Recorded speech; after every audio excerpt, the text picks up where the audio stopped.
नमस्कार आंगनवाड़ी सेविका सहायिका मिनी बहनों, एक बार फिर से आपका एक नई वीडियो में स्वागत है। सबसे पहले अरुण मिश्रा जी के द्वारा आंगनवाड़ी बहनों के लिए लिखी गई 4 लाइनें सुने, उसके बाद आपको आगे की खबरों की तरफ ले चलते हैं। देखिए उन्होंने क्या लिखा है कि जिम्मेदारों को अब जिम्मेदार होना चाहिए, जिम्मेदारों को अब जिम्मेदार होना चाहिए, आंगनवाड़ियों का भी अब उद्धार होना चाहिए। आप दरिया हैं तो हमारा डूबना लाजमी है, आप दरिया हैं तो हमारा डूबना लाजमी है। फिर अगर आप कश्ती हैं तो हमको पार होना चाहिए। उसके बाद उन्होंने हैशटैग लगा कर लिखा है कि यूपी आंगनवाड़ी का वेतन 18,000 होना चाहिए। शिक्षक एक सफल राष्ट्र निर्माता हैं, शिक्षक दिवस की हार्दिक शुभकामनाएं। उन्होंने आंगनवाड़ी बहनों को शिक्षक मानते हुए शिक्षक दिवस की बधाई दी है। उसके साथ साथ खूबसूरत से 4 लाइनें भी लिखी हैं। साथ में उन्होंने ये भी लिखा है कि यूपी आंगनवाड़ी का वेतन 18,000 होना चाहिए।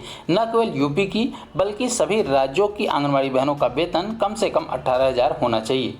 आपको उनके द्वारा लिखी गई ये 4 लाइनें जो हैं कविता है, आपको पसंद आई हो तो वीडियो को लाइक जरूर करें और अरुण मिश्रा जी के लिए कमेंट में 2 शब्द भी जरूर लिखें। इसके साथ ही उत्तर प्रदेश, बिहार, मध्य प्रदेश की बहनों का अगस्त महीने का मानदेय आ चुका है। तो जिन बहनों ने अपना अपना मानदेय चेक कर लिया उनके लिए खुशी की बात है। वो लोग कमेंट में ज़रूर बताएं कि आपका कितना मानदेय है, किस राज्य में कितना मानदेय है। और जिन बहनों ने अभी तक मानदेय को चेक नहीं किया है वो लोग जाकर अपना मानदेय चेक कर सकते हैं। आपका भी मानदेय निश्चित रूप से आ चुका होगा। अब आइए आपको खबरों की तरफ ले चलते हैं। पहली खबर उन्नाव से आ रही है। यहाँ पर आंगनवाड़ी कार्यकर्ताओं के द्वारा साड़ियाँ लौटा दी गई है। आंगनवाड़ी बहनों ने साड़ियों को क्यों लौटाया, इसको जानने के लिए आप नव भारत टाइम यानी कि एनबीटी न्यूज की यह रिपोर्ट देखें। उन्नाव में निराला प्रेक्षागृह है। यहाँ पर 26 अगस्त को रक्षाबंधन महोत्सव कार्यक्रम आयोजित किया गया था। इसमें यूपी सरकार की उच्च शिक्षा राज्य मंत्री नीलिमा कटियार भी शामिल हुई थी। इसके अलावा आंगनवाड़ी की महिलाएं भी शामिल हुई। जब कार्यक्रम संपन्न हो गया उसके बाद आंगनवाड़ी की महिलाओं को भेंट स्वरूप एक मिठाई का डब्बा और एक साड़ी दी गई। अब महिलाएं वो साड़ी लेकर उन्नाव सदर से जो बीजेपी विधायक हैं पंकज गुप्ता के घर पहुंची। क्यों पहुंची, उसका कारण है दरअसल ये साड़ियां जो बांटी गई थी पंकज गुप्ता की ओर से, इसमें पहले से फॉल लगी हुई थी। कई साड़ियां फटी हुई थी। इस बात को लेकर महिलाएं नाराज हो गई, जिसके बाद उन्होंने जाकर वहां पर हंगामा भी किया और साड़ियां वहां पर वापस रखकर चली आई। अगली खबर उत्तराखंड से आ रही है। उत्तराखंड के मुख्यमंत्री पुष्कर सिंह धामी जी की तरफ से एक ट्वीट किया गया है जो आपकी स्क्रीन पर दिख रहा होगा। देखिए लिखा गया है कि एक महत्वपूर्ण निर्णय लेते हुए ग्राम प्रधानों का मानदेय 1500 से बढ़ाकर 3500 किया जाएगा तथा ग्राम प्रधानों को 10,000 रुपये की आकस्मिक निधि व्यय करने की अनुमति दी जाएगी। इसके साथ में उन्होंने एक पोस्टर भी जारी किया है जिसमें भी वही बातें लिखी गई हैं जो कि उन्होंने ट्वीट में किया। आप देख पाएंगे यहाँ पर भी वही बातें लिखी हैं। ग्राम प्रधानों का मानदेय 1500 से बढ़ा के 3500 किया गया तथा 10,000 रुपये की जो आकस्मिक निधि उनको व्यय करने की अनुमति दी गई है। तो इस ट्वीट का रिप्लाई करते हुए अर्जुन किशोर जी हैं, उन्होंने ट्वीट किया है कि आंगनवाड़ी कार्यकर्तियों का मानदेय भी बढ़ना चाहिए। बहुत कम मानदेय है, काम बहुत लेते हैं आंगनवाड़ी कार्यकर्तियों से। कोविड महामारी के दौरान फ्रंटलाइन वर्कर की तरह काम किया है उन्होंने। इसके लिए उन्होंने कहा है कि एक और महत्वपूर्ण निर्णय लेते हुए उन्होंने कहा है कि एक और महत्वपूर्ण निर्णय लीजिए और 17,500 रुपये प्रति माह मानदेय कर दीजिए आंगनवाड़ी कार्यकर्तियों की। यहाँ पर उनका कहना यह है कि जैसे आपने प्रधानों का मानदेय 1500 से बढ़ाकर 3500 कर दिया है, उसी प्रकार से एक और महत्वपूर्ण निर्णय लीजिए और आंगनवाड़ी कार्यकर्तियों का मानदेय भी 17,500 रुपये कर दीजिए। आप अगर उनकी बातों का समर्थन करते हैं तो वीडियो को लाइक और शेयर जरूर करें। अगली खबर झारखंड के रांची से आ रही है। यहाँ पर खबर आप देख पाएंगे कि दैनिक जागरण के न्यूज़पेपर में छपी है कि आंगनवाड़ी केंद्र के बच्चों को भी मिलेगा अंडा, बेहतर करने वाली सेविकाओं को मिलेगा प्रोत्साहन। यह खबर झारखंड में छपी है। आइए आपको विस्तार से पूरी खबर के बारे में जानकारी देते हैं। झारखंड की महिला एवं बाल विकास मंत्री जोबा बाजी ने बयान देते हुए कहा कि सेविकाओं को आंगनवाड़ी में आने वाले बच्चों की देखभाल अपने बच्चों की तरह करना चाहिए, जो कि आंगनवाड़ी कार्यकर्तियां बखूबी हमेशा से निभाती आ रही हैं, ऐसा ही काम करती आ रही हैं। वे बच्चों का देखभाल इसी तरीके से करती हैं कि जैसे उनके खुद के बच्चे हों। उसके साथ उन्होंने यह भी कहा है कि सेविका नियमित देखभाल करके महिला और बच्चे दोनों को स्वस्थ रखने का काम कर सकती हैं। लक्ष्य यह निर्धारित किया गया है, लक्ष्य और चुनौती यही है कि 2 वर्षों में आंगनवाड़ी से जुड़ी जितनी भी महिलाएं हैं और साथ में जो बच्चे हैं वो स्वस्थ रहें और कोई भी कुपोषित न रहे। ऐसा उनका लक्ष्य है कि 2 साल में कोई भी कुपोषित न रहे जो भी आंगनवाड़ी से जुड़ा है।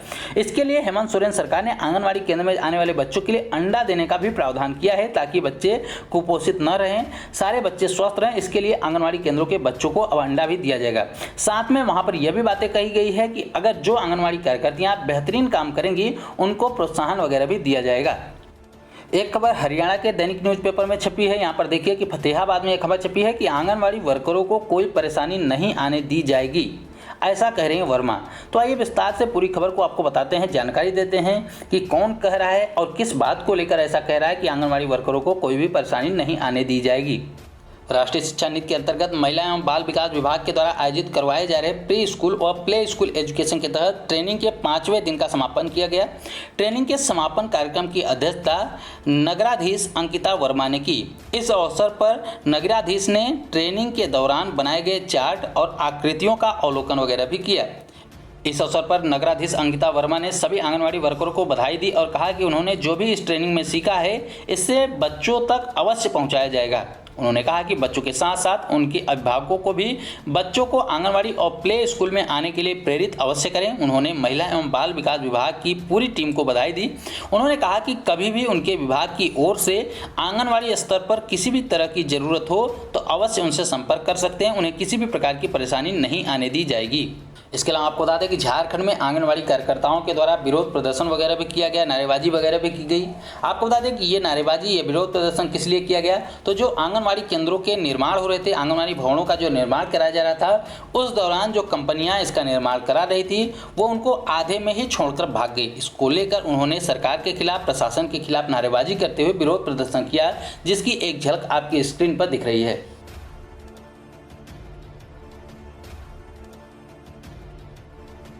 इसके अलावा छत्तीसगढ़ से एक खबर आ रही है कि आंगनवाड़ी कार्यकर्ता 9 सितंबर को निर्जला व्रत रखकर करेंगी वादा निभाओ आंदोलन। आइए विस्तार से आपको पूरी खबर की जानकारी देते हैं। आंगनवाड़ी कार्यकर्ता सहायिका कल्याण संघ की रायपुर जिला अध्यक्ष भुवनेश्वरी तिवारी ने प्रेस विज्ञप्ति के माध्यम से बताया कि हम आंगनवाड़ी कार्यकर्ता सहायिका एक लंबे समय से सरकार के समक्ष अपनी मांगों को रखते आ रहे हैं, लेकिन अभी तक हमारी एक भी मांग पूरी नहीं की गई है। भुवनेश्वरी तिवारी ने कहा कि आगे ये बताया कि सरकार से बहुत ही दुखी होकर सभी जिलों की अध्यक्ष की सहमति से 9 सितंबर को निर्जला व्रत का उपवास रखते हुए प्रदेश की सभी कार्यकर्ता सहायिका बहनें जो भी हैं वो मैदान में उतरने के लिए बाध्य हुई हैं। सरकार जो है कांग्रेस सरकार है, उनको आए हुए पूरे 3 साल हो चुके हैं, लेकिन हमारी मांगें वहीं पर रुकी हुई हैं। गौरतलब है कि 5 मार्च 2018 से लेकर 22 अप्रैल 2018 तक 50 दिन की हड़ताल ईदगाह भाटा में भाजपा सरकार के समय में हुई थी। उसी समय पंडाल में भूपेश बघेल भैया हमारी मांग का समर्थन करने आए हुए थे और हमारी मांग को देखकर बोले थे कि आप लोगों की मांग जायज़ है, सरकार को आप लोगों की मांगों को पूरा करना चाहिए। और साथ ही यह भी कहा अगर हमारी सरकार आती है तो आप लोगों की मांगें पहले पूरी की जाएगी। लेकिन कांग्रेस की सरकार भी आ गई और सरकार आने के 3 साल भी बीत गए हैं, लेकिन जो वादा उन्होंने अभी तक किया था आंगनवाड़ी बहनों से वो एक भी वादा उन्होंने पूरा नहीं किया है। इन सारी चीज़ों को देखते हुए आंगनवाड़ी कार्यकर्ताओं ने यह निर्णय लिया है कि आने वाले तीज के त्यौहार यानी कि 9 तारीख को आंगनवाड़ी कार्यकर्ताएं निर्जला व्रत रखेंगी और सरकार के खिलाफ वादा निभाओ आंदोलन करेंगी। ऐसा माना जाता है कि तीज में मायके आए बहन या बेटियों को उपहार देने की प्रथा है। अब देखते हैं कि छत्तीसगढ़ की जो सरकार है आंगनवाड़ी कार्यकर्ताओं का कितना मान सम्मान करती है। मुख्यमंत्री को आंगनवाड़ी कार्यकर्ताओं ने बड़ा भाई माना है, उन्होंने अपनी मांगों को भेंट किया है। अब देखते हैं कि क्या मुख्यमंत्री जी आंगनवाड़ी कार्यकर्ताओं की मांगों को पूरा करेंगे या फिर बड़े भाई का फर्ज नहीं निभाएंगे, ये आने वाला समय ही बताएगा। एक खबर जम्मू कश्मीर से आ रही कि आंगनवाड़ी वर्करों का डोगरा चौक में प्रदर्शन, बकाया भुगतान और मासिक भत्ता देने की मांग की गई है। मासिक भत्ता बढ़ाने और फरवरी 2018 से जुलाई 2018 तक का बकाया भुगतान करने समेत अन्य मांगों को लेकर बुधवार को आंगनवाड़ी वर्कर सड़क पर उतरी।